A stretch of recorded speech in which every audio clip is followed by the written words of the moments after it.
is up, everybody? This is your boy, Teran Rodriguez, bringing you another edition of Set Point. And as always, we have ourselves a jam-packed show as we have a lot of volleyball to discuss.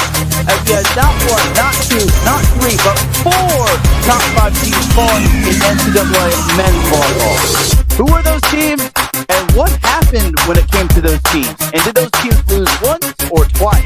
Also, we had some upsets in NCAA beach volleyball, as LMU and UCLA fell. USC looks like they're getting back on track. Cal Poly was the top of the town in Laguna Beach, and so much more. Also, LOVB has wrapped up its regular season as this week are the finals. Who will come out on top as 6 teams fight for the crown? Also, the PBF is winding down in terms of the regular season as the Omaha Supernovas just keep rolling by everybody. Also got the high school boys volleyball to discuss, as well as the 3 boys men's volleyball to discuss. So hand me a volleyball, set today, because I'm about to get some volleyball action here on Set Point. This is Teran Rodriguez bringing you another edition of Set Point here on iSports Radio, your direct feed for all that is sports.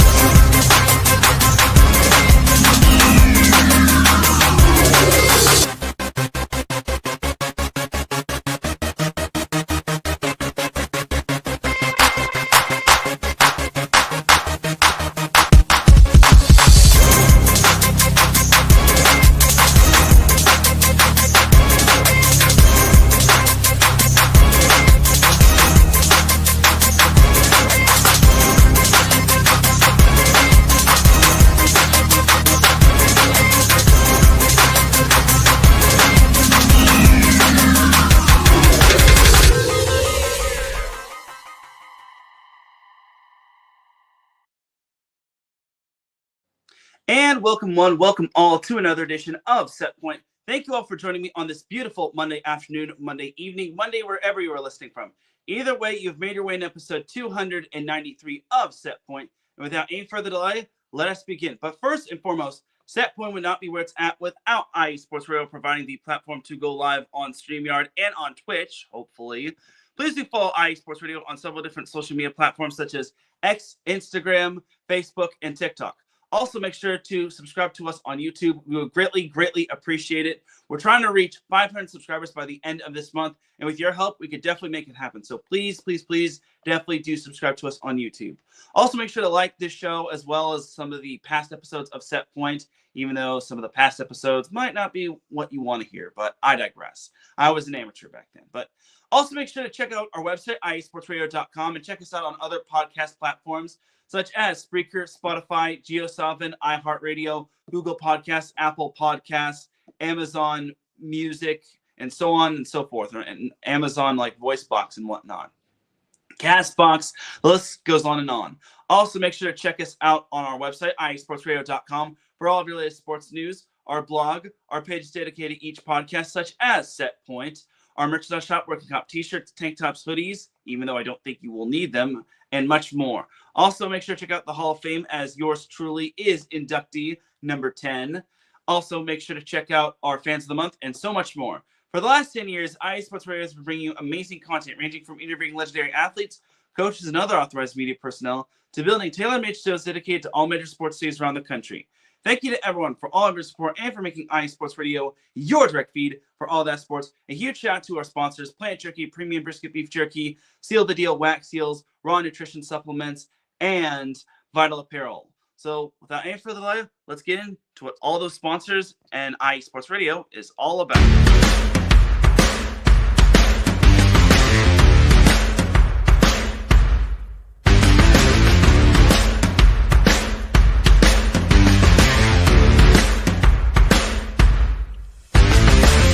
Hi, eSports Radio fans. This show is brought to you by Planet Jerky Premium Brisket Beef Jerky. Planet Jerky is the official jerky of the 2022 California League champion Lake Elsinore Storm, Single A affiliate of the San Diego Padres. This all brisket jerky has gluten-free options, contains no MSG, no sodium nitrate, is low in sugar, and high in protein. Go to their website at planetjerky.net and follow them on Instagram at Planet Jerky. Planet Jerky, the jerky that's on a whole other planet.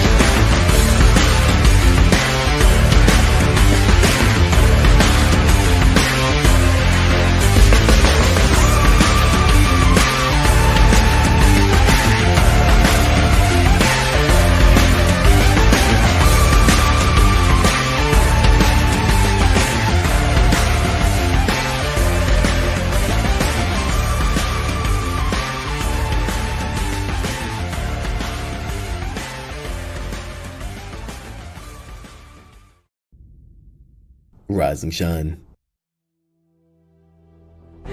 It's 4 a.m. The stars are still out. The sun is beneath the horizon, but it's time to punch in and go to work. The comfort of your warm-ups turns into the grinding out of your reps as the clinking and the clanking of the plates create a symphony of euphoria. There's no other feeling like it. Earn it, burn it, and take what's yours. IE Sports Radio has proudly partnered with Vital Apparel, a brand that not only fits great, but also promotes and donates to mental health research. Use our code IESR to get 15% off their comfortable and inspiring gym wear and help them on their amazing journey to support mental health. Go hard, take part in your iron therapy, and be strong. Because when your mental health is as strong as you are, there's no telling how far you'll go.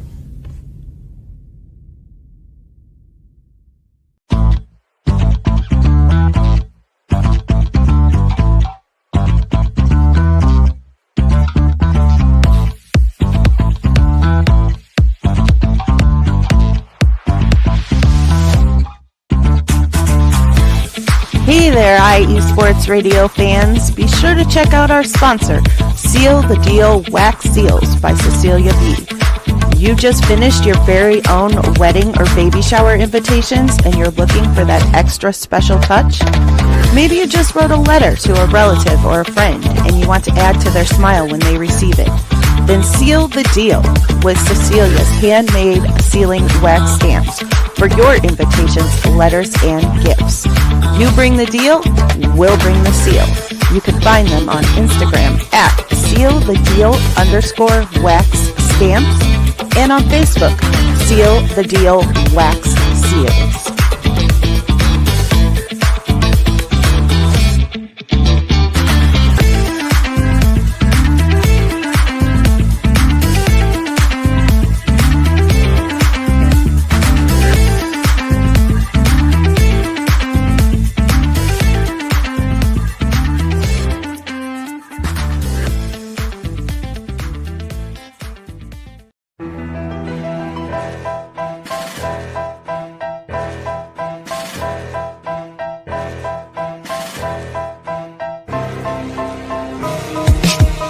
For the last 10 years, IE Sports Radio has been bringing you amazing content ranging from interviewing legendary athletes, coaches, and other authorized media personnel to building tailor-made shows dedicated to all major sports cities around the country. Make sure to follow us at IE Sports Radio on X, Instagram, Facebook, TikTok, and YouTube to keep up with the latest in sports and with all of our shows. Also, make sure to check out our daily updated website at iesportsradio.com. At iesportsradio.com, you can see our daily show schedule and check out all of our show pages with personal bios to learn a little bit more about each of our awesome hosts. In addition to our show pages, you can catch the IE Sports Radio blog, Hall of Fame, Fans of the Month page, and our merchandise shop including t-shirts, tank tops, caps, long sleeves, hoodies, and more. For now over a decade here at IE Sports Radio, we've continued to be by the fans, for the fans, and we thank you all for your support and for making IE Sports Radio your direct feed for all that is sports.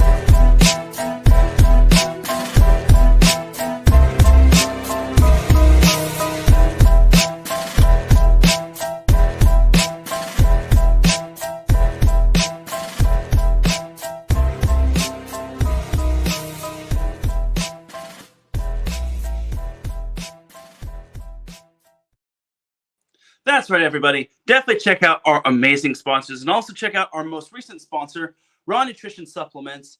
Go to getrawnutrition.com and use the promo code IESR, all in capital letters, to get 10% off. And the way you can follow SetPoint on social media is on Instagram at set_point IESR and on X at set_point IE. And you can follow me personally on X, which is where I'm mainly active, at Teran Rodriguez 1. Also, in the description of the show, make sure to check out the Supporters Club, which is the link is also in this little banner as well. If you check out the Supporters Club link, you could definitely become a member of the Supporters Club. It's only $5 a month, and if you become a member, first and foremost, thank you. Second and foremost, you'll get a shout out from me on every show. And if you're a member for 4 months, then you will get an IE Sports Radio t-shirt or tank top shipped off to you. And you'll also become eligible for a possibility to be live on this show or on a pre-record show of Set Point Extra Points, where we could talk volleyball, as long as it's volleyball related for Set Point. And if you become a member for more than 4 months and beyond, then who knows? Maybe I'll make it even more worth your while. So definitely become a member. Follow that link on the screen, screenshot it, and then copy paste it into your browser and whatnot, or just follow the link in the description. It would definitely mean a lot to help me out, just because help out not just me but all of IE Sports Radio. It would definitely mean a lot to me personally, though, because everything I do, I kind of do it for free. It's just for like my leisure and to me to try to get exposure and whatnot. But anyway, that's going to basically do it for that. So let's talk some NCAA men's volleyball. So week 14, oh my goodness. It might have been the most craziest week we've had this season. Lots of teams that were ranked higher than another team fell, as we had 4 top 5 teams that fell, which was complete bananas. As the action got started on Thursday, where we had quite a number of big time matches that were among us in terms of being played on that day, which I thought was pretty darn cool, if you ask me. So Thursday, we had Loyola Chicago sweeping Queens, Ohio State taking down Ball State, which I thought was a pretty good win for the Buckeyes. Don't look now, but the Buckeyes are starting to gain steam. We all thought the Buckeyes were kind of going to be in a little bit of a rebuild year, but they're playing some good volleyball. They got Shane Wetzel doing great things. They've got Cole Young crushing it in the middle. Stanislaw Tuchinski has been doing great. Their setter, Teran Rodriguez, is doing great things, and so on and so forth.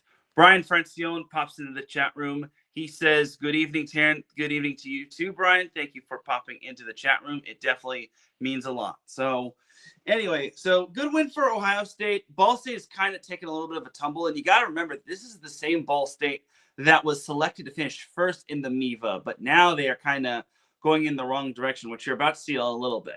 You also had Lewis sweeping Purdue Fort Wayne. BYU swept Stanford. You had Long Beach State taking down UC Santa Barbara in 4. Long Beach State was pretty strong in that set. Still no Sotir Shapanis, but Alex Kondev has taken that role and ran with it. Daniil Hershtinovich has done great as well for Long Beach State. They've also gotten great contribution from Ben Braun. He had 11 kills on 12 swings for a hitting percentage over 900. 0 hitting errors, might I add. So he's been doing a great. And then for Thursday, I also managed to go to Pepperdine at USC, which I thought was a great little matchup. I just barely made it on time because I actually was at another high school boys volleyball match, which I'll be talking about a little bit later. But Pepperdine USC was a very fun match. A little dramatic as well, as USC did manage to get the win in 4 sets.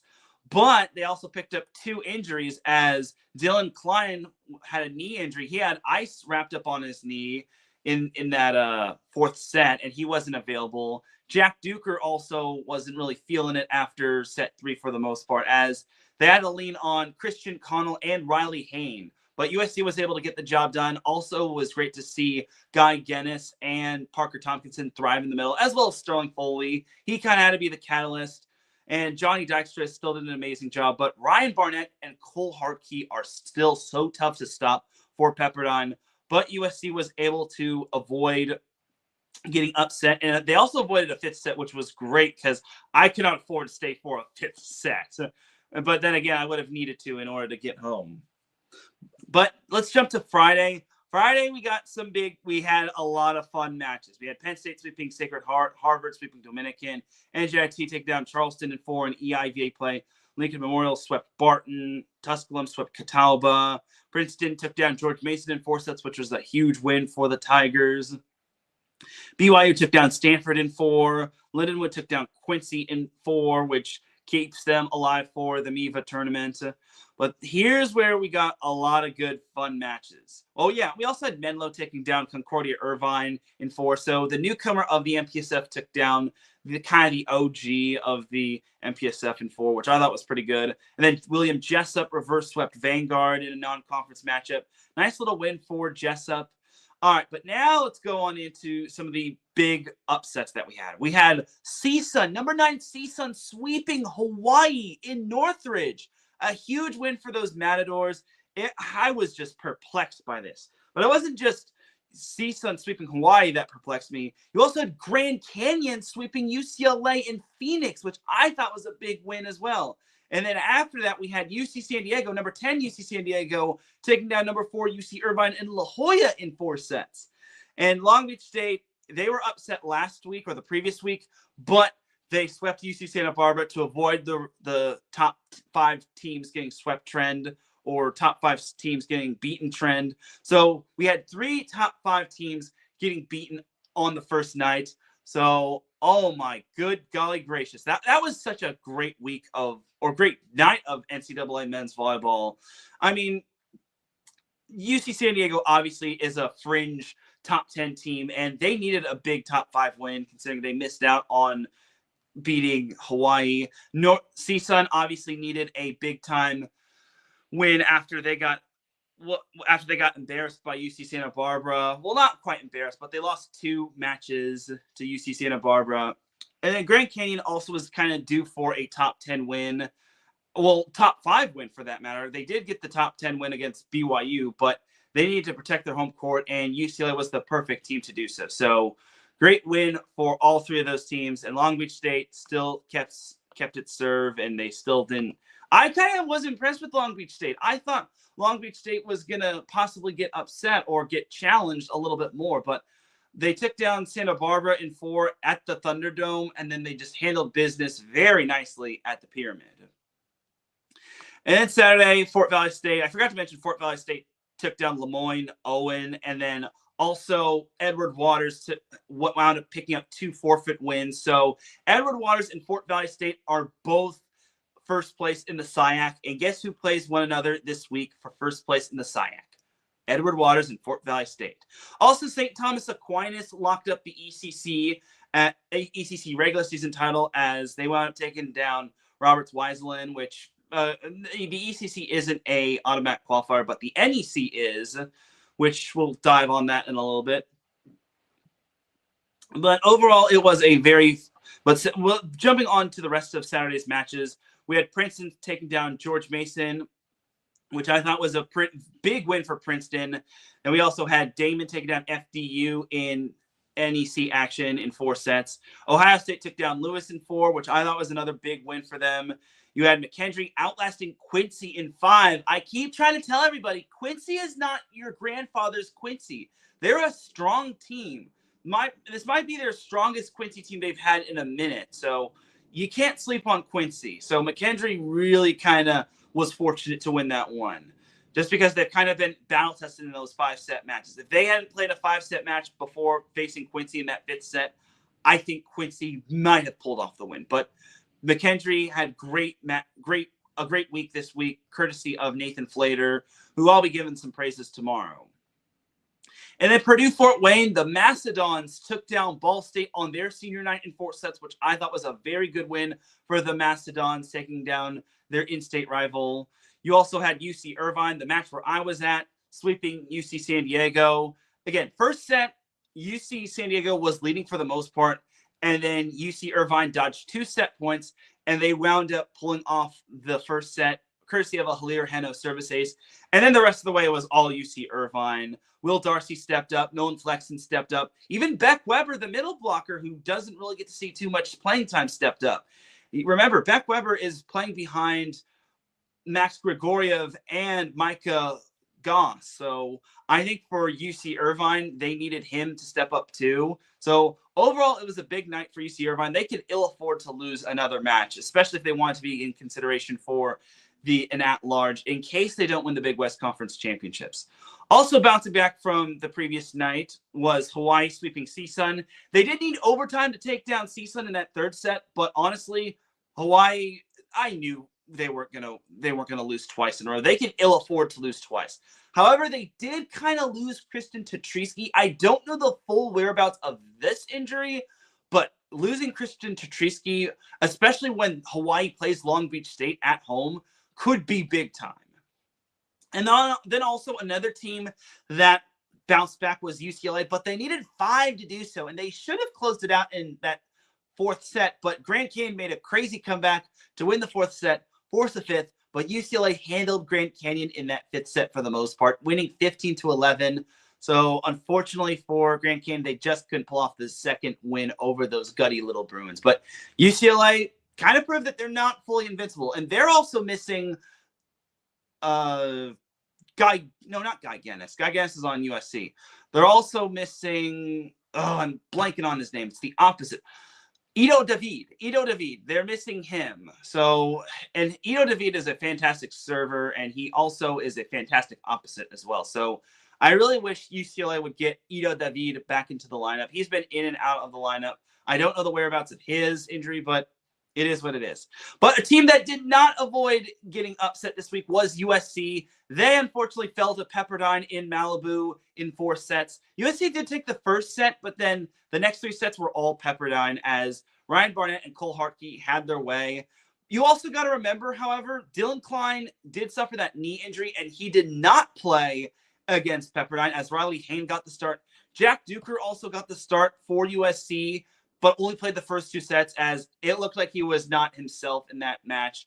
And who can blame him? That he has an abdomen injury, and he told me, and I quote, he wasn't going to be fully healthy until USC plays UCLA.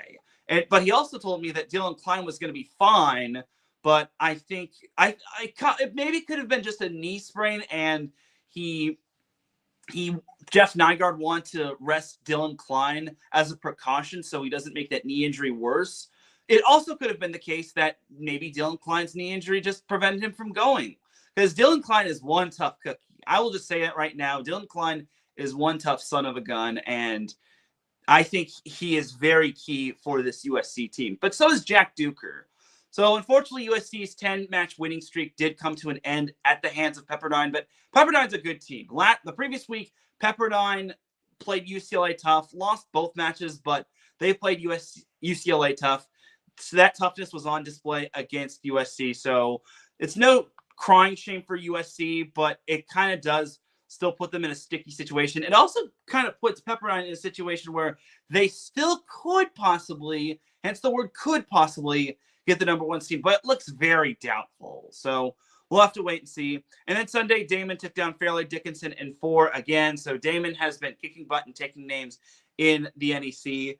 And we're all hoping, and I'm pretty sure most of us are hoping, that St. Francis does win the NEC so they can be in the National Collegiate Men's Volleyball Tournament and then eventually just go from there. Because remember, St. Francis is unfortunately going from Division I all the way down to Division III in all sports, which includes NCAA men's volleyball. Anyway, so Larry B pops in the chat room. He says, "Let's go, Teran. Thank you for popping in, buddy. I appreciate you." And then he also says, "Frickin' Matadors." Well, yes, but I will also just say the Matadors did not get their way against Hawaii. Honestly, Hawaii was not going to lose 2 in a row. They could ill afford to lose that, especially since there are going to be 9 teams that make the NCAA men's volleyball tournament or the National Collegiate Men's Volleyball Tournament. Just to clarify, I keep saying 8, but the field got expanded to 9. However, there's still only 2 at-larges. One will be either UC Irvine, Hawaii, USC, UCLA, Long Beach State, or anyone else that's pretty much in the top 5 or top 10. The only other automatic qualifier that we got was the NEC. So the 7 automatic qualifiers are as follows: Big West, MPSF, MIVA, EIVA, the SIAC, the Conference of Carolinas, and the NEC, the Northeast Conference. So those are your 7 automatic qualifiers. Only 2 at-larges, which I still think is unfair. You've heard me say this song and dance. I think the tournament should be more than just 9 teams. I mean, at least they're taking baby steps to progressing the tournament. But honestly, it still is not fair for like a team that could be a bid stealer, but could also be on the outside looking in. So we'll have to wait and see what happens this week. But for right now, that's the way the cookie crumbles, and that's just how it is. And hopefully NCAA gets their heads out of their you-know-whats, but I digress. All right, but that's going to do it for NCAA Men's Volleyball Week 14. So jumping on into the ABCA National Collegiate Men's Volleyball poll. So the top 5 didn't really change all that much, except Hawaii jumping from 5 to 4, which does make a lot of sense. I think Hawaii shouldn't have even moved to begin with. I mean, I know UC Irvine had that sweep over Long Beach State, but Hawaii didn't lose to UC San Diego, and they only lost one set entirely. So you have that right there. Ohio State has been trending upward, which I think is really good. Very good for Ohio State. I thought they were kind of going to be in that again. I thought they were going to be in the rebuilding stage, but they're playing great volleyball. Grant Canyon also moved up 2 spots, which I thought was pretty good as well. I also forgot to mention Lincoln Memorial also took down Mount Olive in the battle of 2 ranked teams, not from the MIVA, the EIVA, the Big West, or the MPSF, which I think is a very monumental thing. So great matchup right there. Lincoln Memorial wound up beating Mount Olive in 4 sets. So you have that right there. And then that's pretty much it for all the notables. Again, nothing too drastic. No one dropped out of this week's poll. But this week is going to be it's the last week before conference tournaments begin, courtesy of the MIVA, which there are some other tournaments that are getting involved, like the ECC, the East Coast Conference. But I digress in that. That's not an automatic qualifier. So last week's Off the Block media poll was as follows. Long Beach State 1, UCLA 2, USC 3, Hawaii 4, UC Irvine 5, Loyola 6, BYU 7, CSUN 8, Pepperdine 9, and McKendree 10, who I voted for in last week's Off the Block men's volleyball media poll. Pretty much the same. I mean, I kind of did slight CSUN a little bit. But I did put BYU up. I kind of maybe should have put I kind of feel bad for, not for sliding CSUN, especially with how they did this week, but it is what it is. And I was a little wrong. I kind of maybe gave a little too much credit to Pepperdine, but I think they deserve a lot more credit this week. So this was last week's Off the Block poll. Those are my top 10. This week's Off the Block media poll. Here's what I voted for. I need to turn this ballot in before 10 p.m. my time. Actually, I think I need to turn this poll in pretty soon as well. So anyway, Long Beach State 1, UCLA 2, USC 3, Hawaii 4, UC Irvine 5, Loyola 6, Pepperdine 7, just because they beat SC, even though SC was missing 2 of its top players. Well, they were missing one of their top players, and the other one wasn't at full strength. CSUN 8, because of the win over. I gave the nod to CSUN just because that win over Hawaii is impressive, and BYU did not beat Hawaii. And then BYU 9, and then McKendree 10. So there you go. All right, so that's who I voted for in this week's Off the Block media poll. So let's jump on into the NCAA Men's Volleyball Week 15 preview. So now, here we go. Last week before conference tournaments begin, and it's going to be a fun one. So let's not waste any time. Let's jump on into Thursday's matches. So Thursday, we've got Loyola Chicago at Lewis. Round 2 between the Ramblers and the Flyers. Lewis won the first meeting, but Loyola is in the driver's seat. This is the biggest week of the season for Loyola, just because Loyola has the opportunity to win the MIVA regular season title, and they have a chance to lock up that number 1 seed in the MIVA tournament. 8 teams advanced to the MIVA tournament, which Loyola has obviously locked up a spot. Same with CSUN, or not CSUN, Lewis. But Loyola can definitely win. They can definitely win this matchup. They're playing better ball, but when it comes to this rivalry, all bets are off. So the Ramblers have got to be careful when it comes to this. So keep that in mind right there. You've also got UC San Diego at CSUN. You've got number 10 UC San Diego at number 9 CSUN. The 2 teams also face each other on Friday, as this one's going to be a fun one. I think this one can definitely be a good matchup. I think it's Friday. I want to no, it's Saturday. I'm sorry, y'all. So CSUN and UC San Diego play each other on Saturday, but UC San Diego, CSUN is going to be a fun little matchup right there. This is basically 2 teams jostling for position in terms of the Big West Conference regular season, and whoever gets the higher seed in terms of the Big West Conference championships. Because no matter who either of those teams face, one of them will probably be locking horns with UC Irvine at some point. If not, they're going to be locking horns with Long Beach State or Hawaii. Speaking of UC Irvine heads down to God's country to take on UC Santa Barbara. And the 2 also face each other on Saturday in Irvine, which I'll be there. All right, this is going to be a little bit of a fun matchup right here. I mean, I'm willing to be interested to see how Santa Barbara responds after losing twice to Long Beach State. And then Irvine, they still need to build up their momentum. They're still having a solid season. I think for them, they just got to continue to be rock solid. If they do, then I don't think a whole lot will be stopping them. I mean, Irvine has proven that they can beat anybody. So it's just a matter of applying themselves and staying consistent. So that's Thursday's matches, Thursday's notable matches. And then we jump to Friday. We have Penn State, George Mason. That could be a key EIVA matchup. Don't sleep on Penn State. Even though they're not ranked, which feels a little weird, they still have a chance to win the EIVA. But a lot needs to go their way, so keep that in mind. Harvard-Princeton is also another big EIVA matchup, as well as NJIT Sacred Heart. Then you got Ohio State Quincy, which, Quincy's fighting for their lives, but they should probably be in the MIVA tournament, but we shall see. Vanguard Menlo is the battle of two former NAIA teams, so that's just something to keep in mind right there. You have Stanford at USC also on Friday. All right, well, for USC, I hope for their sake they have Dylan Klein or Jack Duker available.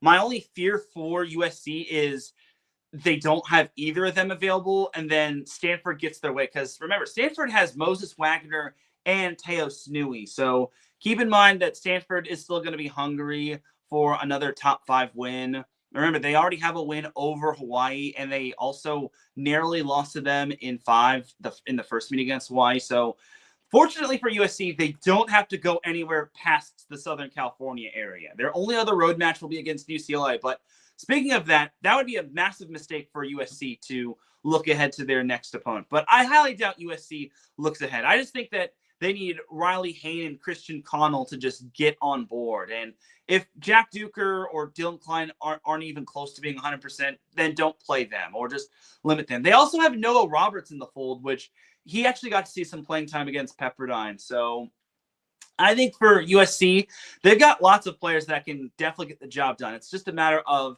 which are the correct guys to put on the court. And speaking of UCLA, they have BYU on Friday and Saturday, just like USC has Stanford on Friday and Saturday. All right, this is going to be a fun one. I think for BYU, they have a chance to play spoiler against UCLA, but it's going to be so tough because they're not playing in Smith Fieldhouse. They're playing in Pauley Pavilion. And I think BYU can definitely take down UCLA. UCLA isn't invincible, but I will also say BYU is no prize pig either. I don't think BYU... I mean, they're going to need a big night from Keone Tim. If they can get a big night from Keone Tim and Luke Benson and Mix Romanis, I think BYU can definitely take down UCLA at least once. But for UCLA, they're still having a very good season. I mean, Cam Thorne has been really good. They've also got Cooper Robinson. Sean Kelly has really boosted his stock. I think Sean Kelly is one of the more better freshmen in terms of NCAA men's volleyball, and he just continues to get better and better. And I knew he would be very good once he got to UCLA. It was just a matter of him earning playing time, and I think Sean Kelly deserves to be in the starting lineup, and he is just continuing to thrive. And then we can't forget about this week 15 matchup: Long Beach State at Hawaii, number 1 at number 4. This one's going to be fun. There's no doubt about it. Long Beach State, Hawaii, it's always pure cinema. Now, I don't know if they're going to have Kristen Tetrisky because I've been hearing reports that Kristen Tetrisky got hurt against CSUN in the second match, and the status of him is uncertain, but I'll only believe it when I see it. That being said, however, it's going to be a fun match. And you got to remember, Long Beach State also doesn't have Sotir Shapanis. The big difference between that is that Long Beach State already has his replacement in Alex Kondev until Sotos comes back. Again, we don't know the whereabouts of his injury. I mean, all I've been hearing is that it's back injury. I've asked Sotiris when he's going to come back. He says he doesn't know, so I'm not even going to go down that rabbit hole.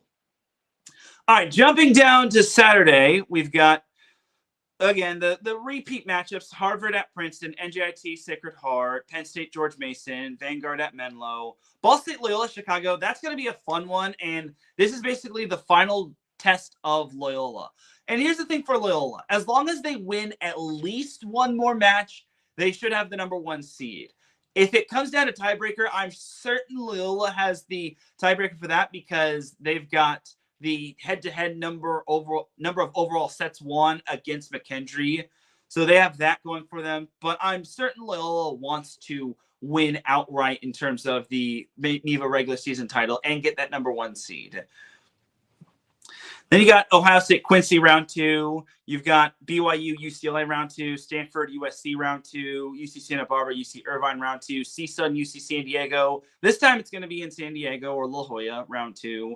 And then also Saturday, you've got Hawaii hosting Long Beach State. That match is a sold-out match. Let me just tell you, if you didn't get your tickets to Hawaii Long Beach State, I feel bad for you. I really feel bad for myself because I really wanted to go to a match like this. But Long Beach State, Hawaii for round 2 on Saturday, which is also going to be Hawaii Senior Night, is sold out. And you already know Hawaii men's volleyball plays a really clean game on their senior night for the most part. And senior night, in terms of Hawaii volleyball, hits different than senior night in terms of other places. No offense to the other places that have senior night, but Hawaii men's volleyball or Hawaii women's volleyball having a senior night just is so much more different. And that pretty much does it in terms of closing out week 15 in terms of the NCAA men's volleyball season. So we're already 1 week away from conference tournaments starting, because next week starts the NEVA tournament, and then next week is the last week until every conference tournament has matches, which includes the IVA as well. And then we can start getting down to bracketology, which I'm not going to even try my hand at. And we're going to start to wonder who's going to be the at-large, who's going to be the conference champions. Yeah, I'll be trying my luck in terms of like predicting which team will be conference champions again. And who knows when which teams will be winning which matchup. And yeah, I can't wait for that. So that's going to do it for some NCAA men's volleyball talk. So yeah, we can jump to some NCAA women's volleyball news. So this news was announced yesterday as Kirsten Bernthal Booth, the head coach of Creighton women's volleyball, stepped down from her position. So this was a very, very surprising thing. We've seen a lot of coaches step down. We saw John Cook step down. We saw Mary Wise step down. And then we saw Danny Busboom Kelly go to Nebraska. And now we've seen Kirsten Bernthal Booth step down, as Brian Rosen is now the replacement, is now the new head coach for Creighton. So this certainly caught me by surprise. But the good thing for Kirsten Bernthal Booth is she'll still be involved within the Creighton program, and she'll be more involved in terms of LOVB Omaha. So she's not going anywhere in terms of volleyball. She'll still be around. But I will say, man, this one caught me off guard. And I really wish I wish that I could have met Kirsten. She's a from what I'm seeing, she's a fantastic person. And I think she's a great overall coach, and she's a fantastic overall coach.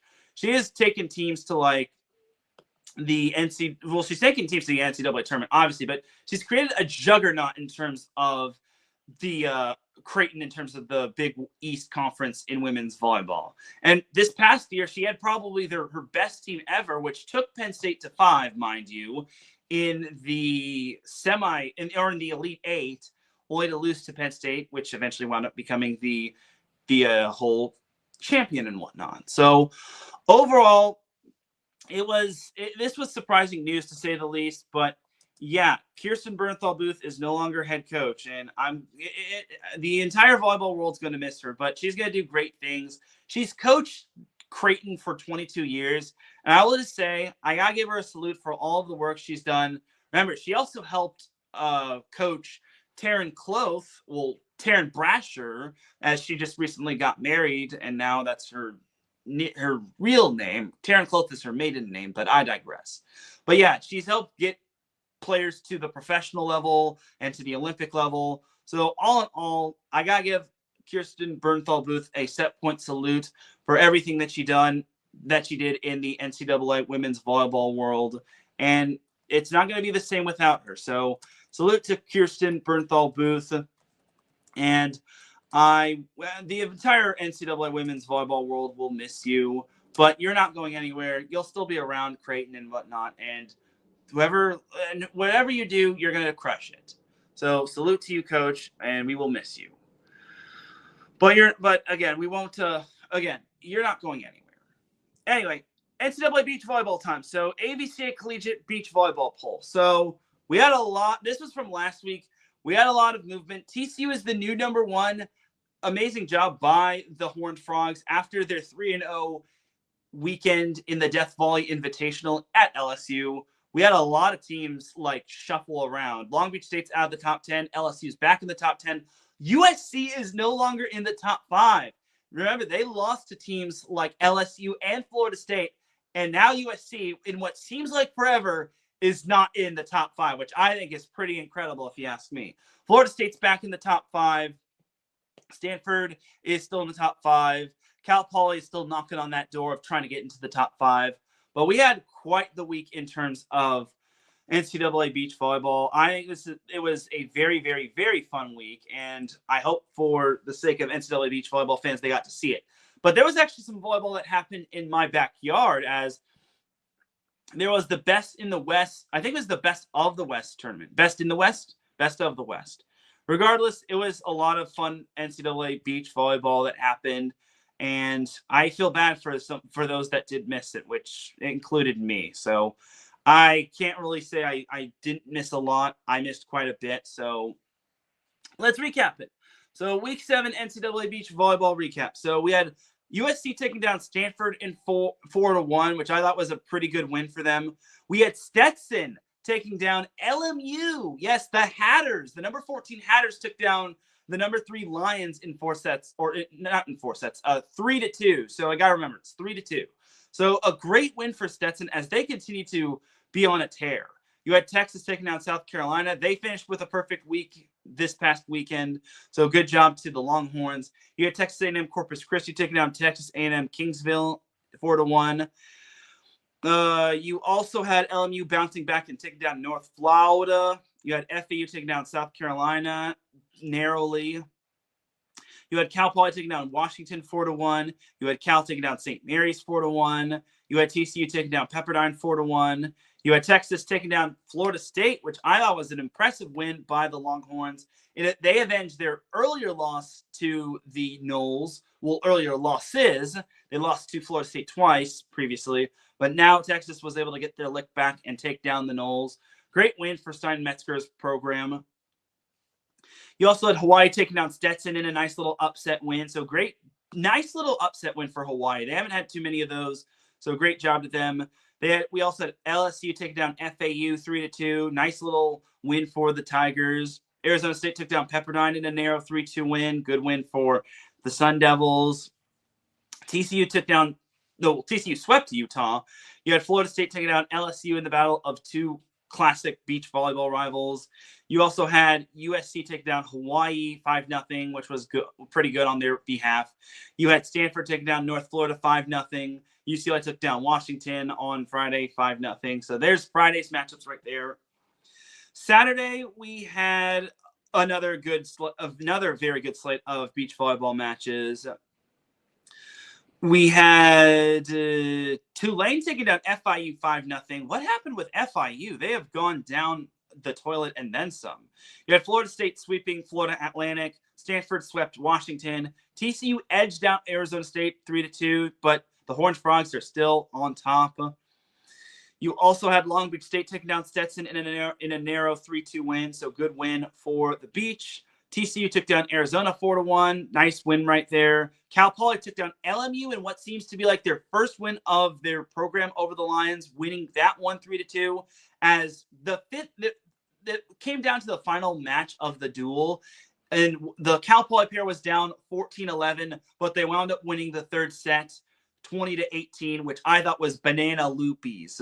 So great job to Cal Poly on picking up that win. Stanford edged out Long Beach State 3-2. Tough one for the Beach, but Stanford is up there in terms of talent. You had USC taking down Washington 5-0. Arizona State took down Utah 5-0. Cal Poly bounced back Cal Poly continued their winning ways and took down Stetson 4-1. LMU took down UCLA for the second time in its program's history. Well, no, that's not true. LMU has gotten the better of UCLA in the past, but it seems like it's a pretty rare when we see LMU beating UCLA. So LMU took down UCLA 3-2. Nice win right there. Texas took down LSU 3-2. Another great win right there. for the Longhorns. UCLA took down Hawaii. They bounced back nicely. USC took down North Florida 5-0. And that's that for Saturday's notable matches. And then Sunday, I really wish I could have gone to some of these matches in Laguna Beach. But Long Beach State took down North Florida 4-1. And they also took down Cal Poly 3-2. So remember what I said, that Cal Poly seems to not have the answer for Long Beach State more often than not? Well, this is that one time. So do not sleep on Long Beach State. They still have a very experienced team. And Mike Campbell is a fantastic coach. Cal Poly did bounce back from their loss against Long Beach State as they took down Hawaii 4-1. And then Hawaii took down North Florida 3-2, which I thought was a good win right there. So there you have it right there for the NCAA beach volleyball recap from week 7. So let's jump to week 8, and then I got to jump to a commercial break because I got to fill out my off-the-block media ballot. So looking at week 8 in terms of NCAA beach volleyball, nothing too special on Tuesday, nothing standing out on Wednesday. There's no matches Thursday. Friday, we've got doesn't look like any. Okay, we got Florida State. Oh, yeah, we've got the Center of Effort Challenge. I forgot to mention. Center of Effort Challenge is what headlines NCAA beach volleyball this week. It's going to be hosted at Cal Poly, and it's probably the biggest event for the Mustangs. We got Florida State USC on Friday at Cal Poly, UCLA LMU at Cal Poly on Friday. That's another big matchup. Florida State Stanford at Cal Poly, Stanford Cal Poly at Cal Poly, Long Beach State Washington. I don't think that's part of the Center of Effort Challenge, but that's still a very notable matchup right there. And you got USC Cal Poly, which I think is going to be another big matchup right there. Also, Boise State will be playing at home this weekend, and they, believe it or not, they've actually won 15 straight home matches dating back to 2020. So remember that Boise State little highlight that got featured by NCAA women's volleyball, courtesy of yours truly. Check out the Broncos if you're ever in the area. Then Saturday, we've got FIU Washington. That should be a little bit of a fun matchup. South Carolina, Texas A&M Corpus Christi. That could be a sneaky good matchup right there. FIU Long Beach State, another fun little matchup. Arizona State LMU, very good matchup. You got Florida State Cal Poly, another very good matchup right there. You've got St. Mary's Boise State. I mean, Boise State should maybe win that one fairly easily. Cal Hawaii, that could be another good matchup right there. Grand Canyon Hawaii, both teams are ranked. So let's put that in the good matchup category.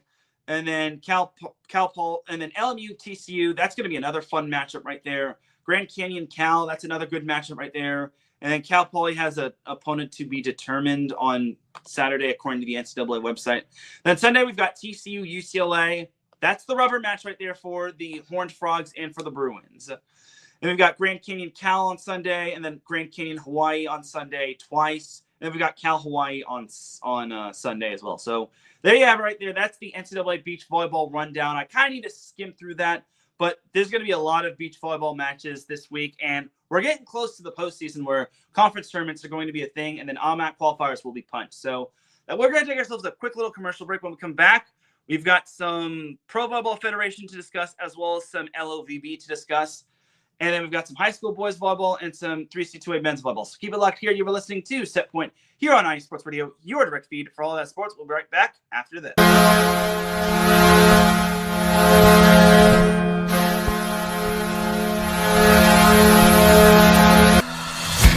Hockey fans, I'm Adam Kernick. And I'm Zach Puplis. Together, we are the newest version of Hockey Talk on IE Sports Radio, The Neutral Zone. Zone. We love hockey, but we also know it's not everyone's first sport. So we want to make this show as much for new fans as for the diehards. Whether you can name all the Swedes on the 08 Red Wings Stanley Cup team, or if you can't tell if Varlamov is a goalie or the latest trendy vodka, we're here to help. With facts, figures, and outrageous fans, we bring you all the hard-hitting hockey news you can handle, while still keeping it fun and on the rails. Well, mostly. So tune in every week as we go around the hockey world, from college to Canada, the minors and the majors, and everywhere in between. So bring your cellies. And your one-timers. You wicked wristas. And be sure to protect your five-hole. Catch the Neutral Zone every week on IE Sports Radio, your direct feed for all that is sports. We promise not to pick on the Arizona Coyotes every episode.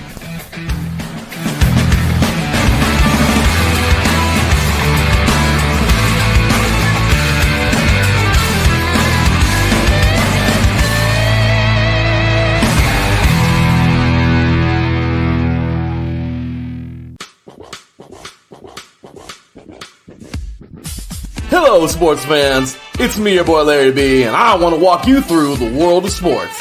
No, not just the mainstream major TV deal type sports, although those are important too. But let me be your guide for your journey of all sports, from college to the pros, the minors, and everything in between.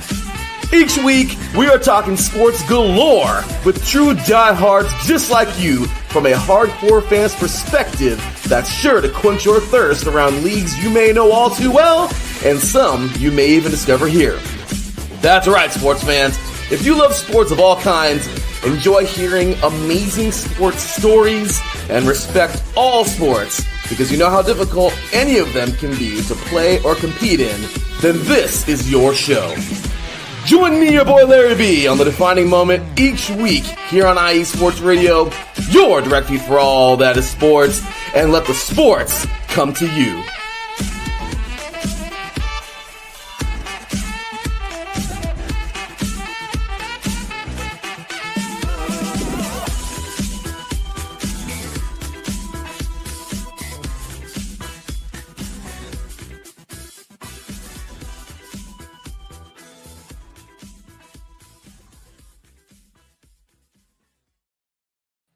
Back with segment number 2 of Set Point here on IE Sports Radio, your direct feed for all that sports. Definitely check out our amazing shows such as The Neutral Zone with Adam Karnik and Zach Populus.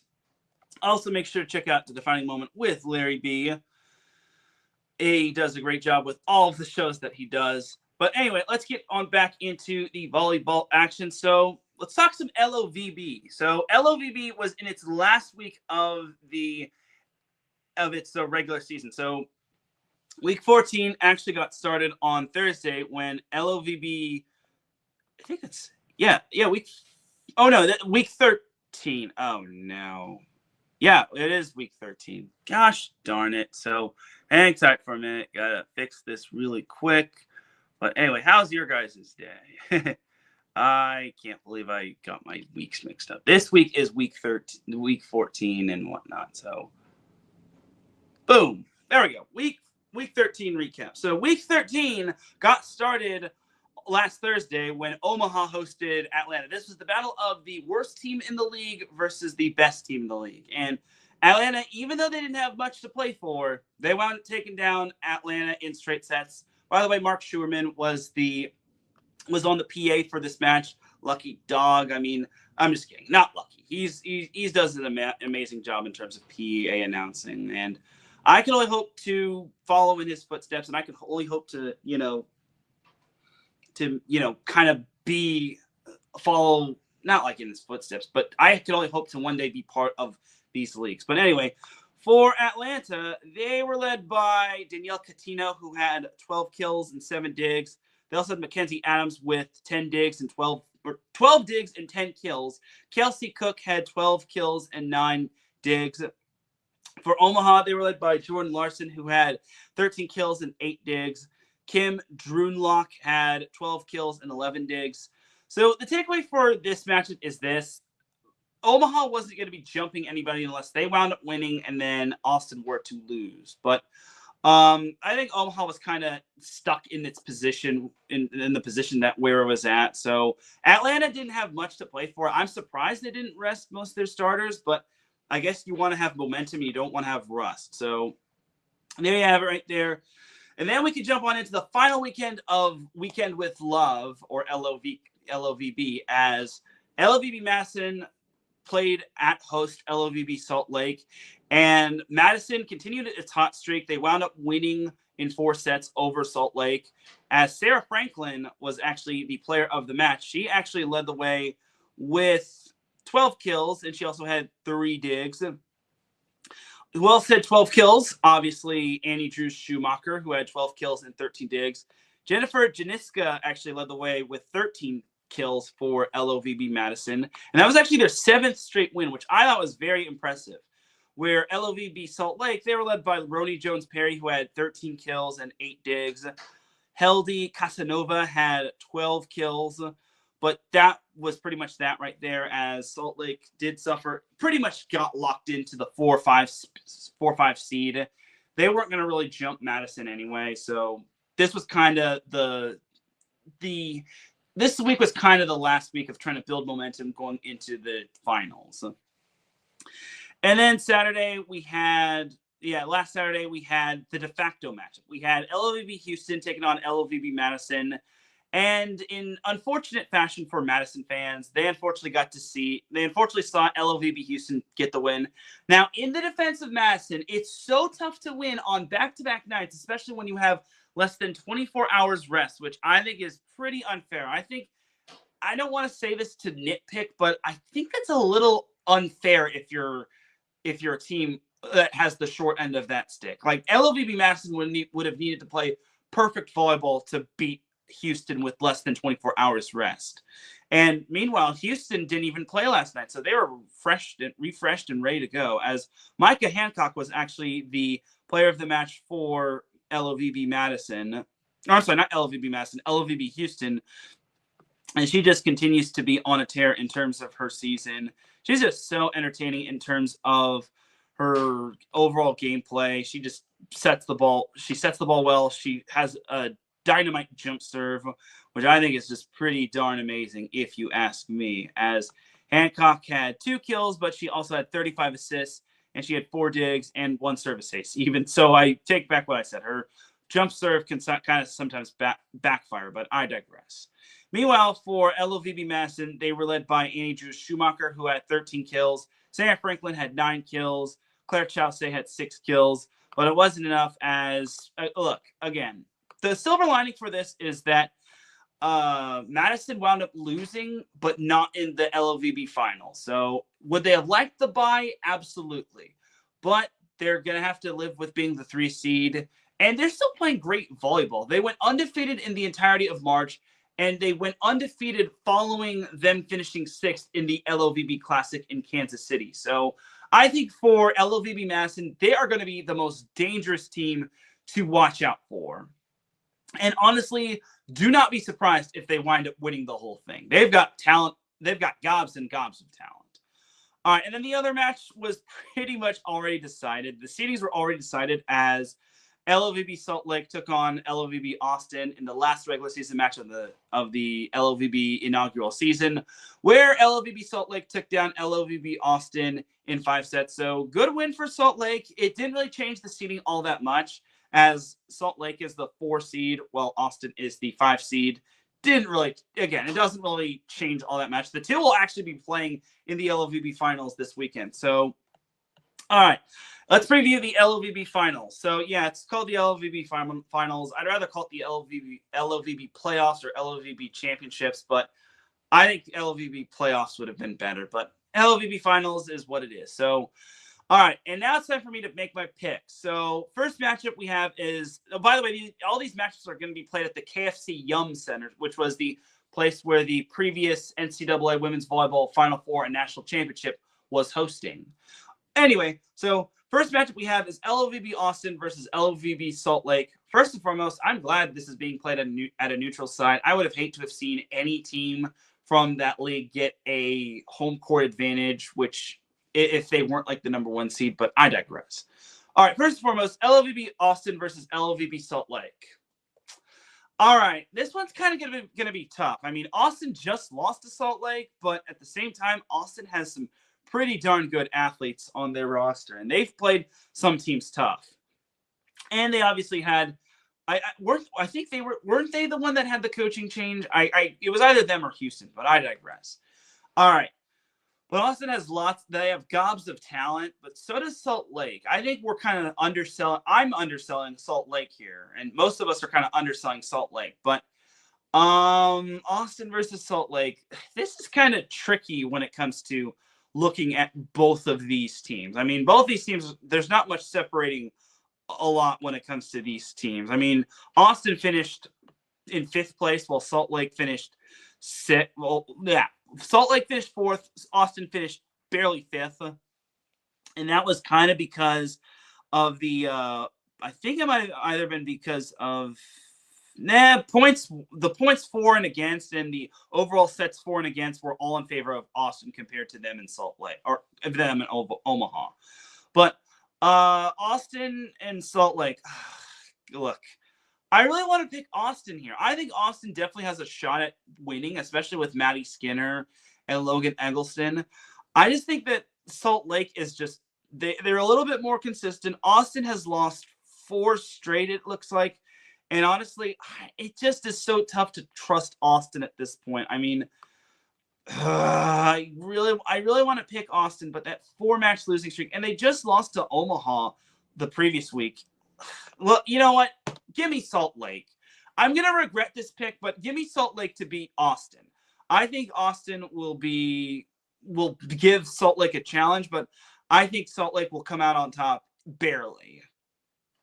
And then the other quarterfinal matchup we have is LOVB Omaha playing LOVB Madison. All right, I had a lot of high hopes for Omaha this year, probably because most Omaha teams in volleyball, I just have a lot of high hopes for. But then they had that ridiculous 9-game skid, and then they finally snapped it against Austin. It seems like Omaha seems to have the whole one step forward and 10 steps back mentality, and I don't know why, but it's tough for me to pick Omaha. Like if they were playing Austin or Salt Lake, I would definitely pick Omaha in a heartbeat.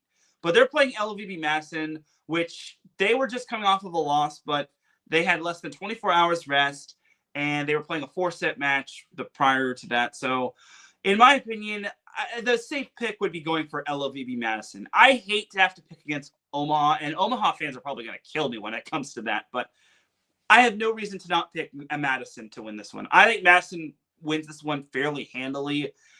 But I will say, do not underestimate Omaha. If there's any team that's playing with house money, not at home, it's Omaha. Omaha finished as the worst team in the league, tied for the worst team in the league with Austin, who just barely outdid them.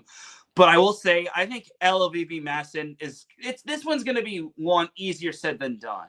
I mean, Omaha's going to go all out. I mean, Teran Rodriguez is a fantastic libero, but LOVB Madison just has a lot of good hitters on their team. But do not underestimate Omaha. Omaha is still very darn good.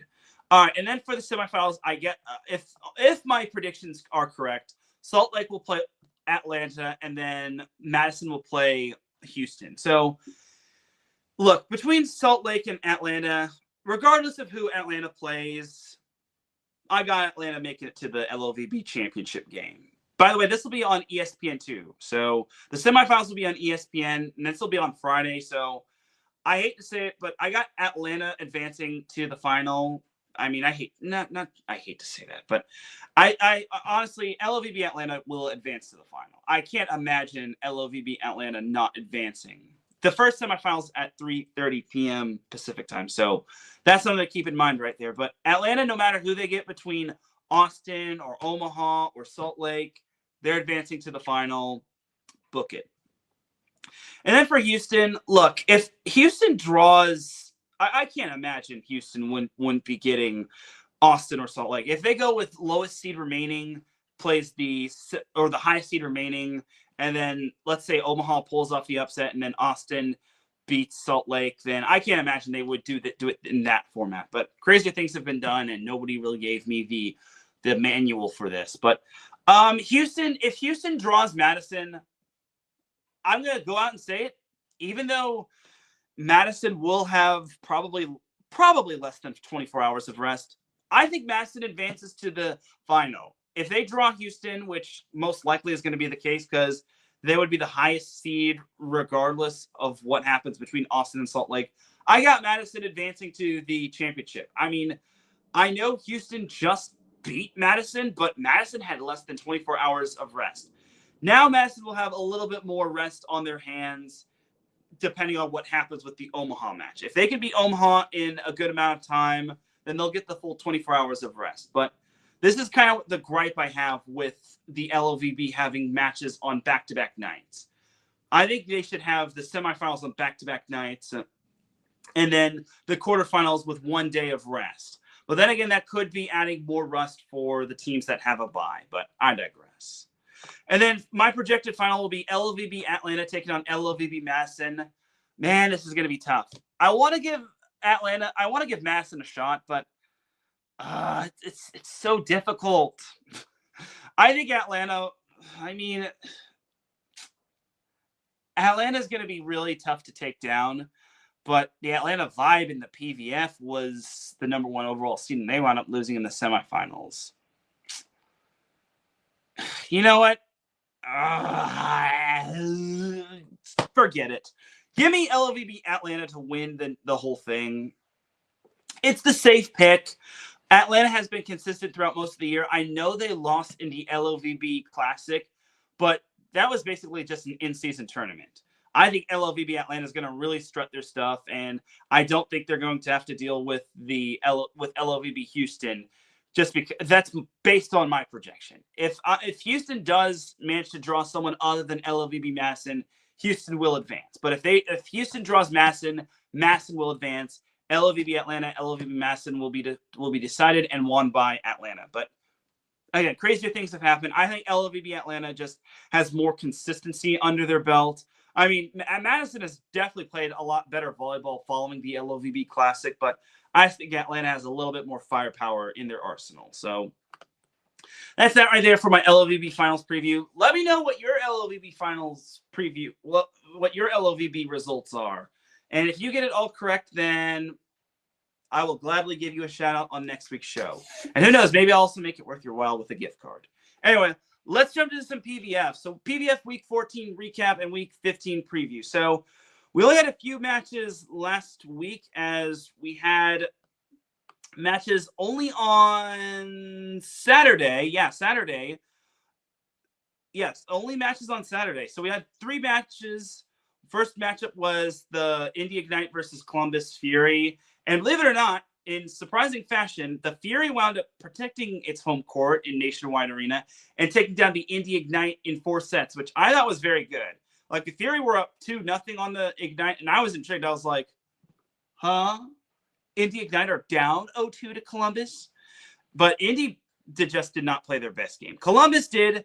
They were led by Megan Courtney Lush and Isabella Ratepax, both having 13 kills. Megan Courtney Lush had 13 digs. Paula Kriame had 23 digs as well. Nutsara Tomcom had 43 assists, and she had 8 digs. And I want to say this was her debut for the Columbus Fury, but that's a good win for the Fury. I just feel this is kind of the case of too little, too late. Meanwhile, for the Ignite, they were led by Azani Taylor, who had 16 kills. Katie Baird had 15 kills. Carly Scott had 10 kills. Sydney Hilly had 40 assists and 19 digs. The 19 digs actually led the entire team. But my takeaway for this is the Fury won, but at what cost? But, I mean, this just goes to show that it's any given night. And then, meanwhile, for the Ignite, well, gosh, I thought they were going to extend their win streak, but I guess they proved me wrong. Next matchup we had was the Omaha Supernovas hosting the Orlando Valkyries, and the Supernovas took down said Valkyries team in 4 sets. The Valkyries stomped all over the Supernovas in the first set, winning 25-14, but the rest of the way it was all Omaha for the most part, as Omaha defended its home court, as they were led by Brooke Nuneviller, who had 17 kills. Kelsey Payne had 12 kills. I should also mention that Camila Gomez had 20 digs. Mac Pedraza had 39 assists and 15 digs. Nuneviller also had 10 digs. And my takeaway for Omaha is this. Omaha is looking like the team that I thought they would be. Everyone thought that Omaha was maybe going to take a step back, but I will just say no. I think everyone thought that Omaha was going to take a step back just because of the whole MLV news, but I think they've kind of gotten over that hump, and they've gotten over everything. They've gotten over the tough losses. I mean, they lost to Indy, and they also had a few losses here and there. So I think Omaha, look, if you doubted Omaha, well, shame on you. But if you didn't doubt Omaha, well, you're probably an Omaha fan, or you just know that the Omaha Supernovas this year are just still darn good. And remember, they're the reigning PVF champions until further notice. Meanwhile, for the Orlando Valkyries, they were led by Brittany Abercrombie, who had 17 kills. But that was kind of the only kill leader they had, as they also got to see no assists registered 9 kills, which I thought is pretty cool right there. She got to have a little bit of a homecoming at CHI Health Center. Courtney Schwann had 21 digs, which I thought was pretty cool. Milani Schaffmaster had 37 assists to go along with 11 digs. So we didn't get to see Champu in action. So, yeah, that's rather interesting if you ask me. So, no Champu. That's weird. I wonder why. I unfortunately was so busy Saturday, I just could not watch this matchup. But yeah, I will say this for Orlando. They're going the wrong way. They are going the incorrect direction. And there was once a time where they were actually number 1 in the PVF. They had won 9 straight.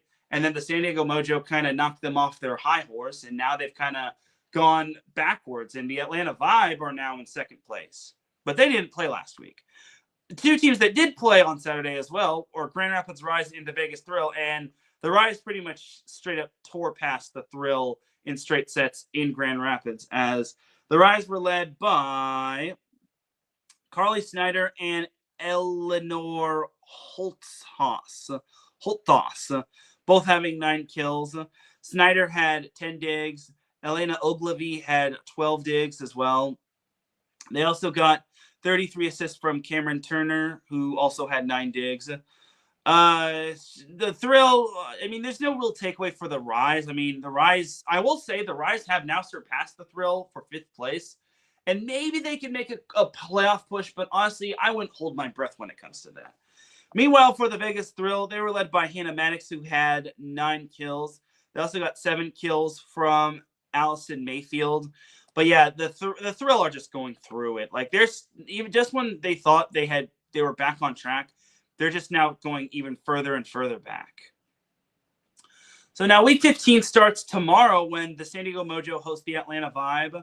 Well, if the Vibe want to actually lock up the number 2 seed, then they kind of need to win this matchup. I mean, I doubt they're going to lose a matchup like this. I mean, San Diego is just as bad as Columbus. I hate to say it. And Atlanta, they still have aspirations for the number 1 overall seed.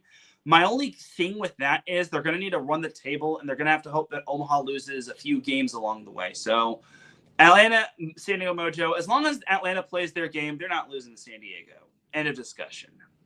Then Thursday, we've got Grand Rapids Rise at Orlando Valkyries. Well, look, if the Valkyries want to turn their season, well, not turn their season around, if they want to turn things around before the playoffs, they're going to need to win against the opponents that they're supposed to win against. Like, I get it. They lost to Omaha, which stings, but they might not get another chance to play Omaha they've already played Omaha 4 times already, but they might not get another chance to play Omaha until the postseason, which if they don't meet in the postseason, or if they don't lock up a playoff spot, or if they don't meet, or if the Valkyries wind up losing in the semifinals, then Orlando will not be able to play Omaha. But Orlando needs to start winning. They need to get some wins under their belt, and they also need to get someone involved that could help take some pressure off of Brittany Abercrombie. I mean, Brittany is a fantastic player, but she just can't do it alone.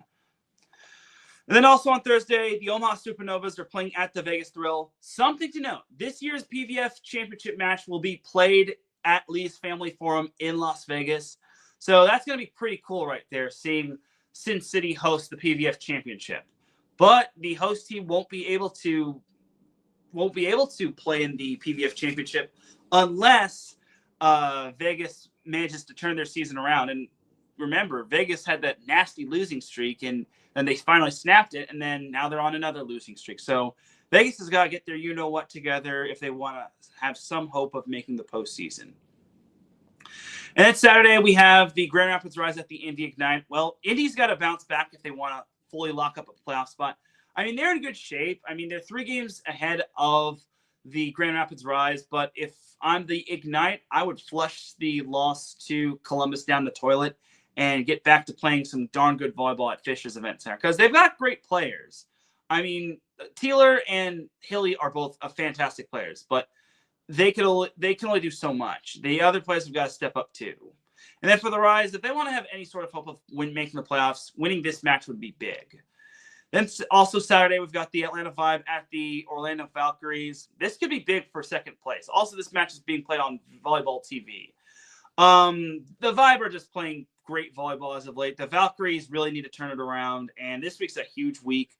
The Vibe, even though they've got a Tuesday match, they should be fine. They should be rested for this matchup against Orlando. I just can't imagine. I mean, this will be a great matchup, but I just think that Orlando needs to get some winning under their belt as soon as possible. Also Saturday, we've got Omaha at San Diego. If Omaha loses this matchup, I don't know what to really make of it. I mean, Omaha can afford to. The only difference is that Omaha can afford to lose a few matches here and there.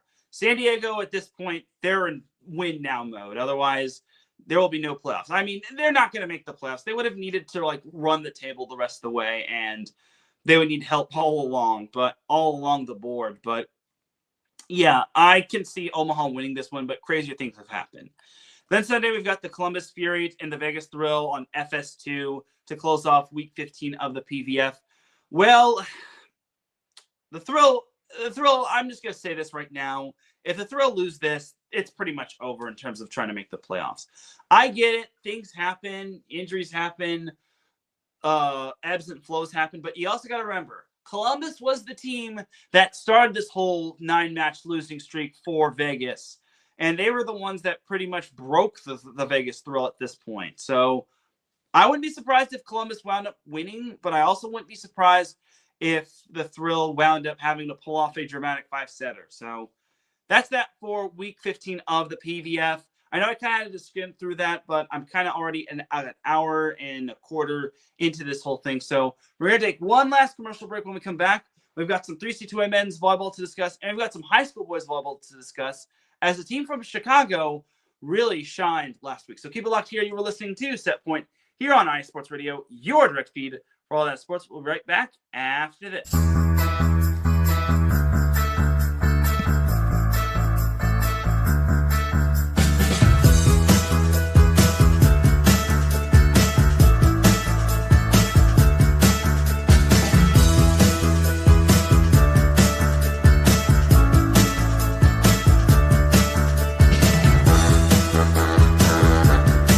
What's up, New York? This is Ricky K coming at you at the NY State of Sports, a new show here on IE Sports Radio, your direct feed for all that is sports. Listen to me every Thursday afternoon as we bring you the latest takes on the Yankees, Mets, Jets, Giants, Knicks, Nets, Rangers, Devils, and Islanders. Plus, you get some college hoops and what's the local sports events going on in the area. It's a state that never sleeps, so why not get the opinions and sports takes that never sleep? Again, every Thursday, 2 p.m. to the NY State of Sports. We'll see you then.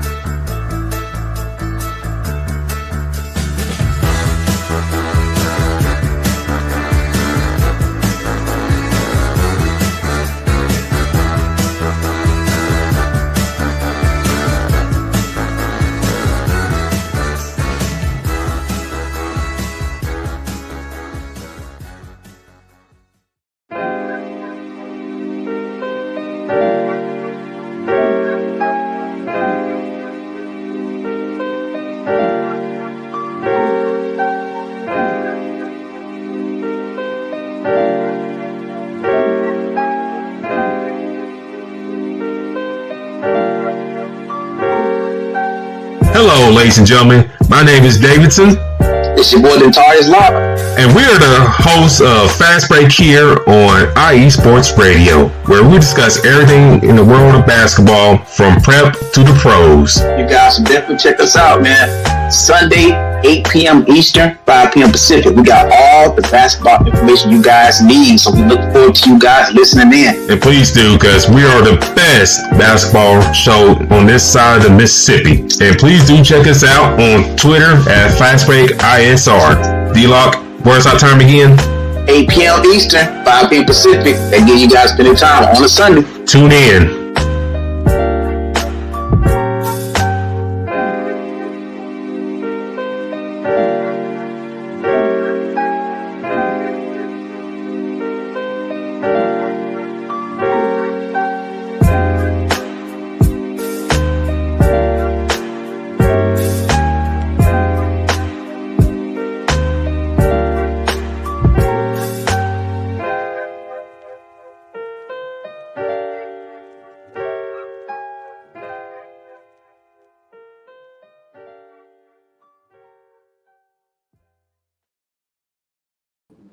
And we are back with the final segment of Set Point here on IE Sports Radio, your direct feed for all that sports.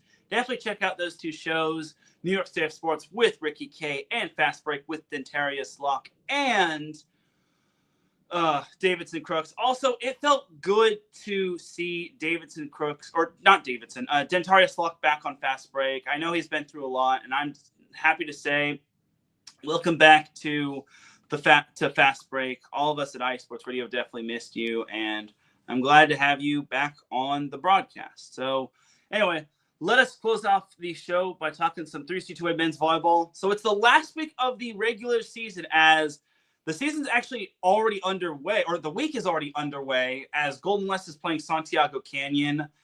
And let's be honest, I hate to say this about Santiago Canyon, and I love Tim Johnson, but Golden West is probably going to roll past them. And Santiago Canyon also only has Irvine Valley next this week, as well, as they would need to play some darn good volleyball if they want to beat either of those teams. But unfortunately for Santiago Canyon, all signs are looking like we might be seeing them go winless, and I hate to see that for a junior college men's volleyball program, because I actually did not know this.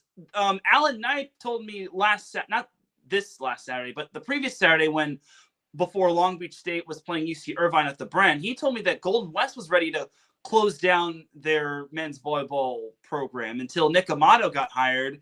And he said, you know what, I'll take a little bit of a pay cut to be my own head coach and be the head coach of a program and save that program. And honestly, good for Nick Amato. And thank you to Alan Knight for turning me onto that little tidbit. I would have never guessed that Golden West was ready to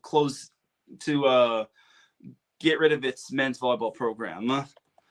But yeah, I'm happy that the Golden West still has a men's volleyball program.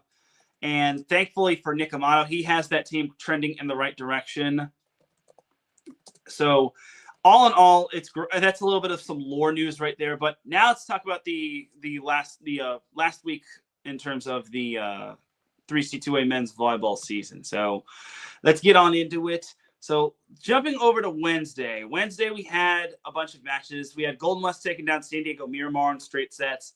Moore Park took down Fullerton in straight sets. Santa Barbara City swept Long Beach City on its home floor, which I thought was very impressive. It just seems like the Northern Conference seems to have a lot more parity than the Southern Conference. So you had that right there, and then you had Orange Coast sweeping Palomar, which was literally not surprising. I mean, I'm sorry, but Orange Coast wasn't losing that one at home. But you did have San Diego Mesa sweeping Santiago Canyon. You had Irvine Valley taking down Grossmont in 4. Keep in mind that was a week after Irvine Valley had its amazing win over San Diego Mesa and San Diego Miramar. You had Santa Monica taking down Antelope Valley in straight sets, and then you had El Camino, or LA Pierce, taking down El Camino in a 5-set marathon. And then Thursday, there was actually the rare Thursday match where you had Orange Coast taking on Santiago Canyon, which I don't know why the two decided to agree to play their match on a Thursday, but it might have been because Orange Coast was on spring break and whatnot. So honestly, I can't judge, but Orange Coast handled Santiago Canyon very nicely. Yeah. So Orange Coast, the takeaway for Orange Coast is this: they are literally in the driver's seat in terms of they're in the driver's seat in terms of like possibly, maybe winning its division, but they have the biggest week of the season. They've got Irvine Valley at Irvine Valley, and then Golden West at Golden West, which that's going to be a nightmare for them. Irvine Valley, let's get into that a little bit later. But let's close off the rest of the matches from this past week, as honestly, Orange Coast beating Santiago Canyon wasn't a surprise. Again, I love me some Tim Johnson. I love what he's done with that program. It's just that this year just seems to be the year where it's just a little frustrating and hair pulling. Anyway, so Friday we had Fullerton sweeping El Camino, Moore Park getting revenge against Santa Barbara and taking them down in 4. Golden West took down Irvine Valley in 4, which I thought would have been a massive trap game for the Rustlers, but Irvine Valley is sneaky good. They're getting better, but it's like they're not on the level of Golden West. Here is Irvine Valley. Here is Golden West and Orange Coast. There you go. Then you have Santa Monica sweeping Long Beach City, which is like, ooh, that's interesting if you ask me. But a little more on that later. Then you had San Diego Mesa taking out San Diego Miramar in 4. Nice little rivalry matchup right there. Then you had Palomar taking out Grossmont in 4, and then Pierce taking out Antelope Valley in 4 as well. So that is that for all of the matches from this past week in terms of like 3C2A versus 3C2A. So the reason why I say that is because Saturday we had Moore Park taking on Cal Lutheran, which unfortunately we didn't get a result from that. Let me just try refreshing the page, but it really sucks that maybe they just didn't want to make it an official match and they just wanted to make it like a scrimmage. But it's like, it is what it is. I mean, when it comes to Moore Park, that match does count for them. And I wonder how they'll score in terms of that. Maybe they'll score in terms of, because what Travis Turner, the Orange Coast College men's volleyball coach, told me is that you get 2 points if you beat a conference opponent, and then you get 1 point if you win against a non-conference opponent. Now, I'm not sure what the point system has in terms of like 4-year university programs, but I don't know. I mean, you should maybe get like 3 or 4 points. Like the whole point system is like so complicated. And even Travis is kind of told, that's what I've told Travis Turner that, and I will tell that to anybody. Like, just have two conferences, have automatic qualifiers. That's it. Like, none of this whole division crap. It just makes things even more complicated. Or better yet, just do away with divisions altogether. Do away with divisions and conferences and have the top 8 fight for a possible spot in the big dance. Like, I don't know. Anyway, looking at the conference standings, so Orange Coast leads the Southern Conference. Well, wait, did Golden West already win? Well, like I mentioned, Golden West is already in action. Yeah, Golden West just but yeah, see, you know my show was pretty long, and you know that match was pretty short when Golden West swept Santiago Canyon. So right now, well, going into the week, Orange Coast and Golden West were basically neck and neck. Orange Coast had a 1 full match lead over Golden West, and now they only have a half a match lead over Golden West. And Golden West doesn't even play until this Friday when they take on Orange Coast. Then we go to the southern region, the Pacific Division. We have San Diego Mesa. They're pretty much got their division on lock. I mean, they're 9-3, and the second place team is 4-8. So San Diego Mesa has their automatic qualifier locked up. The only difference is that we don't know where they're going to be seated. Then in terms of the Northern Regional, the Northern Conference gets really complicated. So the Northern Region Canyon Division, you've got Moore Park in first place at 10-2, and then you got Santa Barbara in second place. But I think Moore Park has that conference on lock. I'd be shocked if Moore Park lost, because I think their last few games are against Pierce and Antelope Valley, which I'm fairly certain Moore Park is going to be winning that one. Like, Moore Park should have little to no trouble against Pierce and Antelope Valley. Like, their conference, basically, they have their automatic qualifier is in their own hands. I'd be shocked if Moore Park just wound up losing.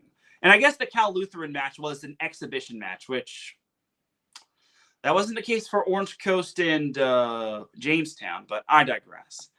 And then Santa Barbara, well, a lot's going to need to happen if Santa Barbara wants to make the postseason. I mean, first and foremost, some people have actually got to, log in and actually enter their results. But what do I know? I'm not a coach. I'm just someone who talks volleyball.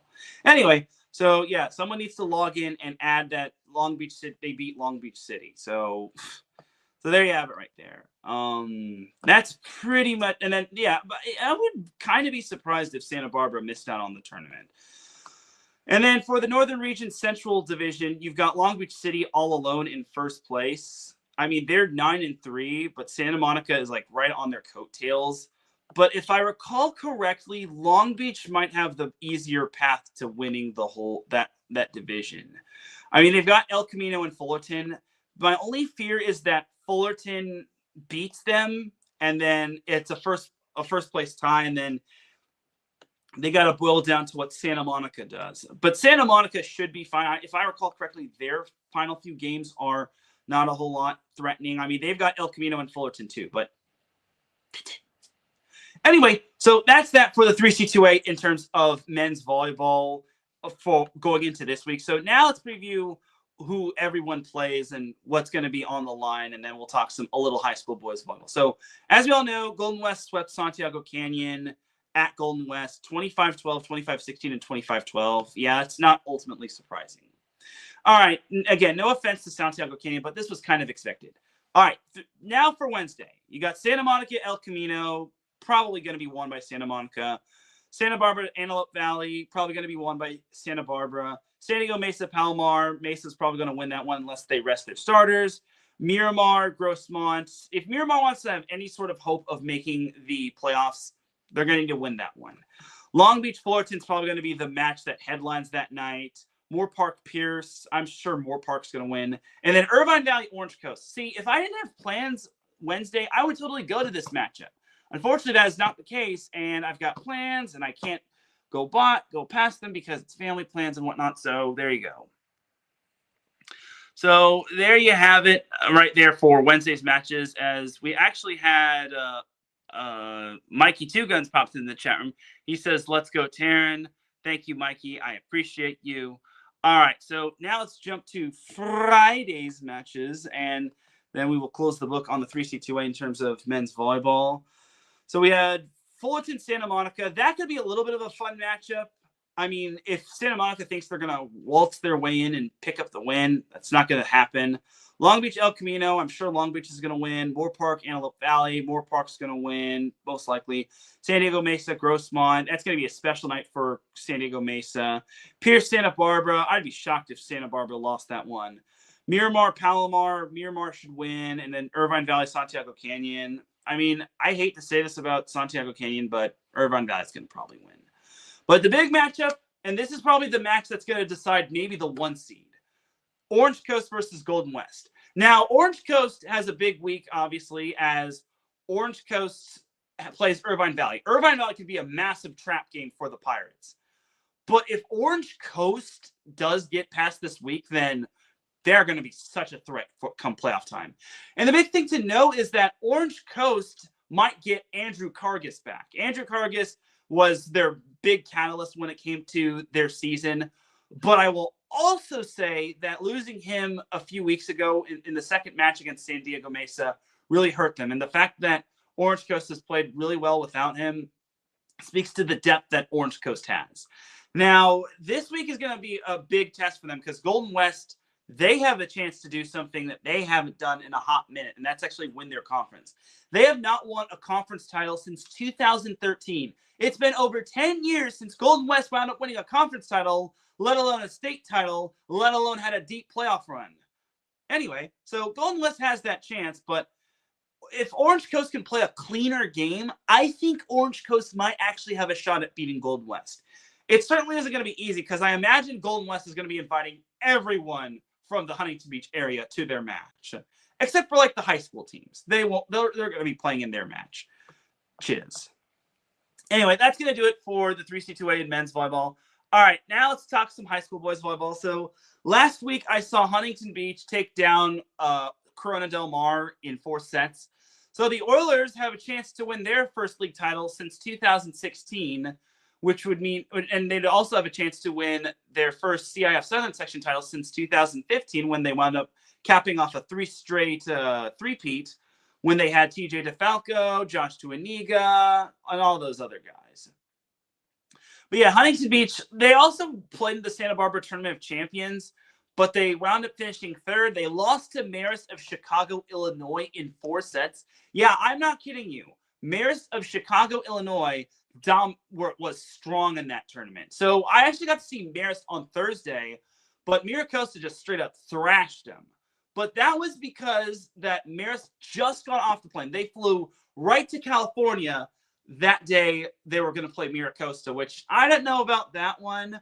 I mean, I kind of question that. Maybe they should have flown in on Wednesday, but, you know, school budgets and whatnot, and I can't judge. And student comes before athlete as well. So, yeah, I saw Miracosta and Marist, and Miracosta just straight up thrashed Marist. And the two actually met in the finals of the Santa Barbara Tournament of Champions, but this time Marist had fresher legs, kind of, and they wound up reverse sweeping Miracosta, which I thought was pretty darn cool. So the one takeaway for Miracosta's Marist round 2 is that Miracosta losing to Marist is not going to affect them in terms of their CIF Southern Section ranking. As long as Miracosta doesn't lose to anyone else, they should have the number 1 seed locked up in Division 1. Huntington Beach has probably the number 2 seed locked up in Division 1 as well. They just got to not lose to anyone. They've got a massive and busy week. They've got Marina tomorrow, which they should win against that one, at Edison on Wednesday, and then at Newport Harbor on Friday, which my only fear for Huntington Beach is they lose to Newport Harbor, because Newport's a very tough place to win at, and they're actually starting to get it together. I wouldn't say that Newport Harbor, let's keep it a buck. They're nowhere near the team as they were the past 7+ years ago. They weren't the same. They're nowhere near the same team last year. And one player even asked me, do you miss Riggs Guy? It's like, well, I should be asking you that, because they just don't seem to have that player with that killer instinct. Like, I saw them against Corona Del Mar. They were okay. They were much better than they were the 2 days ago when they played Edison. But I think Newport Harbor just is not the same team. If Huntington Beach just plays their type of game, and they have Logan Hutnick fully healthy and ready to go, and they just distribute the ball all around, Huntington Beach ain't going to be losing to anybody, because Huntington Beach is in control of their own destiny in terms of winning the league title and having the number 2 seed. And I will also just say, even if Huntington Beach loses to like Edison or Newport Harbor, I think the worst ideal loss would be Edison. Worst ideal loss. I think the worst case scenario would be Huntington Beach loses to Edison, and then they get knocked from the 2 seed to the 3 seed. And then Loyola takes over as the 2 seed, and then Huntington Beach loses their home court advantage throughout the playoffs. Because in terms of the CIF Southern Section Division 1 playoffs, it's 2 4-team pools. And then the team with the highest seed gets to host altogether. Is that fair for the other teams? No, but it just goes to show that the regular season is what truly matters the most. But yeah, Huntington Beach should definitely be winning their 3 games this week. I'd be shocked if they wound up losing at least once. I mean, again, the worst case that could happen to them is they lose to Edison, or they lose to Edison and Newport Harbor, and then they lose their opportunity to be the number 2 seed, because that would be the worst thing for them. But all in all, I think Huntington Beach is still a threat to the postseason. I mean, Craig Pizzanti did tell me that they've got a little bit of a flu bug going around, but I think Huntington Beach will be just fine. Like, I've seen them play. They do not mess around. They've got I forget his first name. It's something Gann, not Daryl Gann. He was a former coach, but Kai Gann. Kai Gann, who's committed to Harvard. Logan Hutnick is a fantastic player. He's only a sophomore who transitioned from middle blocker to outside. They've got Dylan Choi, who has been playing well on the outside. They've also got Nick Gagne, who I think could play at the 4-year level or any sort of collegiate level. So all in all, I'm not entirely sure of what Huntington Beach can do in terms of facing Miracosta. I mean, if they had played Miracosta and they wound up winning in the Santa Barbara Tournament of Champions, then we'd be singing a whole different tune about what seed Miracosta is and what seed Huntington Beach is. But Huntington Beach is going to be just fine. I mean, as long as they don't lose the rest of the way, they should be in good shape. And their last match of the season is against Fountain Valley, which I think they should be well fine for. It's going to be their senior night. I'd be stunned if they lost, even though they will be coming off of like 11 days of not playing a match. But I digress. All right, but that's that for some high school boys volleyball talk. And ladies and gentlemen, that's going to do it for this week's episode of Set Point. I really do appreciate everybody tuning in. If you listen live, I appreciate you. If you listen on the playback, I appreciate you. If you listen at work, I appreciate you. If you listen at anytime, anyplace, anywhere, I appreciate you.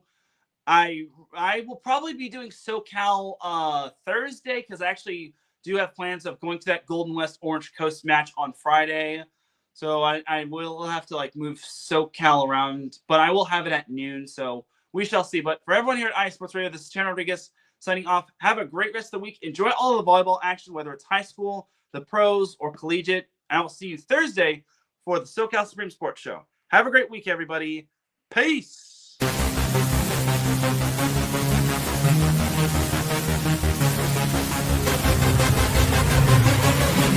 Yeah.